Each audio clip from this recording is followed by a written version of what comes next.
जो उनका रहा उससे हम अच्छी तवक्को जरूर रख सकते हैं। बिल्कुल ठीक है। शुरू में वैसे आपने बता दिया, लेकिन मैं चाहूंगा कि जो मेरे सुनने वाले हैं उनके नॉलेज में इजाफा हो, मैं भी आपसे कुछ सीखूं। आम रूटीन में डीजी की तकर्री कैसे होती है? नोटिफिकेशन जारी होता है, प्राइम स्टॉ से कुछ आता है, आईज पे आता है, आम रूटीन में कैसे होती है ये?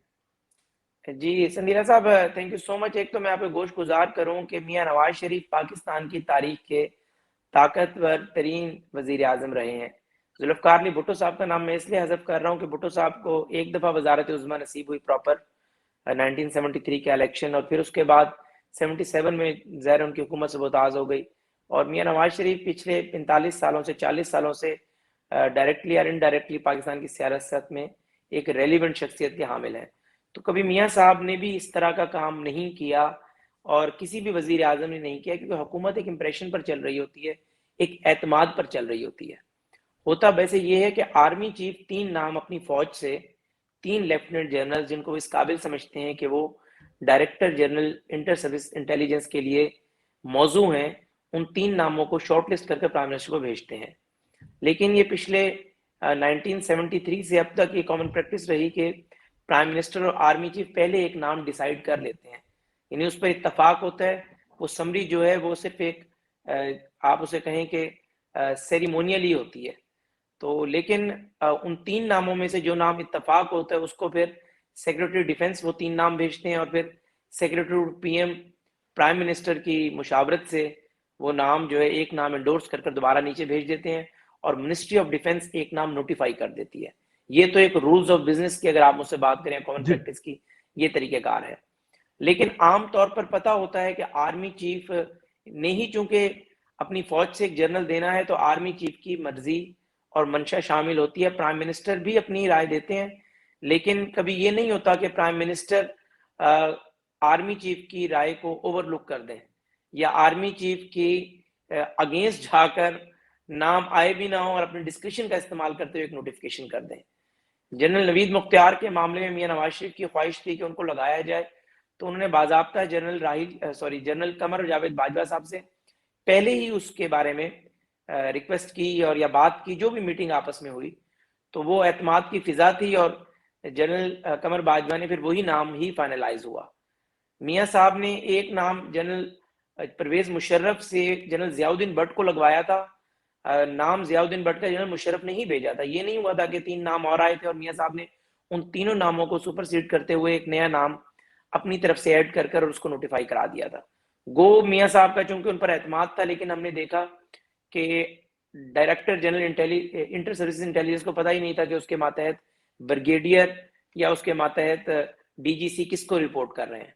तो यानी ये तो एक बात तय है कि आर्मी चीफ की जो पावर है उसको कोई अंडरमाइन नहीं कर सकता। उसकी कमांड को कोई जर्नल या कोई बावर्दी फौजी अफसर ये नहीं तस्वुर कर सकता कि उसको वो बाईपास कर प्राइम मिनिस्टर से अगर वो डायरेक्ट है तो वो अपना कोई ना कोई एम्बिशन जो है वो हासिल कर सकता है। तो लेकिन हमने फिर भी देखा कि मियां साहब को जो जियाउद्दीन भट्ट की कुर्बत हासिल हुई, तो जियाउद्दीन भट्ट साहब को खुद नहीं पता था कि असल फौज में जो सीजीएस है वो क्या प्लानिंग कर रहे हैं, कोर कमांडर पिंडी क्या कर रहे हैं। तो फिर हमने देखा कि जो सबके सामने हुआ। इस मरतबा जो चीज हुई है जो बड़ी ही गैर मामूली है, वो ये है कि डीजीआईएसआई की तैनाती के हवाले से जो हमारे पास इतलात हैं, प्राइम मिनिस्टर और आर्मी चीफ की मीनिंगफुल कंसल्टेशन हुई थी, और उसी के बाद ही जनरल कमर जावेद बाजवा साहब ने एक नाम सिलेक्ट किया प्राइम मिनिस्टर की मर्जी के बाद।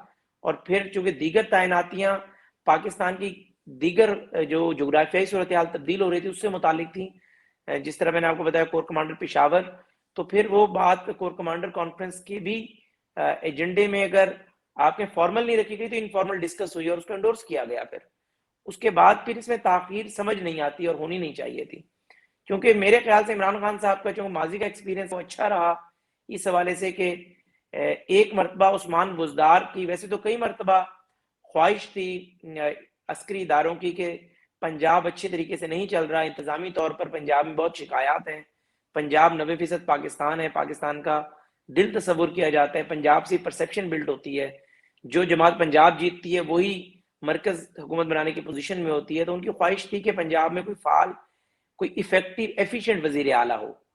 तो इमरान खान साहब ने कई दफा सुना और अनसुनी करते रहे, लेकिन एक दफा प्रिंसिपल एग्री किया और उसके बाद फिर हमारे मुल्क के सफेबल के एंकर पर्सन जिनमें कामरान खान साहब भी हैं, इन सब लोगों ने जो सफेबल के, मैंने सिर्फ कामरान खान साहब का नाम इसलिए लिया कि कामरान साहब दूसरी साइड के करीब हैं, वरना इस साइड पे शाहजेब खानजादा, हामिद मीर साहब, ये सब लोग यानी बाखबर लोग हैं। इन सब लोगों ने तलत साहब हो गए, ये खबर आ गई थी कि उस्मान बुज़दार जा रहे हैं, लेकिन इमरान खान साहब ने वही काम किया जो इस मरतबा करने जा रहे थे, लेकिन इस दफा मामला बड़ा हसास था। तो जाहिर है हमारा काम है ना कि जी फैक्ट्स को रिपोर्ट करना।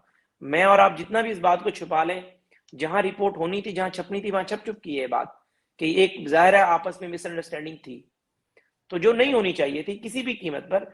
कोई भी वजीर आजम हो, या तो आप लोगों का अंडरस्टैंडिंग लेवल ऐसा हो कि आप एक दूसरे को मीटिंग में ही कायल कर लें, लेकिन जब दरवाजा खुल जाए और बात बाहर आ जाए तो वो एक पाकिस्तान का फैसला होना चाहिए, ना कि ये ना हो कि वजीर आजम कहें कि जी मेरा प्रोग्रेटिव है और मेरी डिस्क्रिप्शन को जो है वो अंडरमाइन किया गया है। इस तरह की बात नहीं होनी चाहिए थी।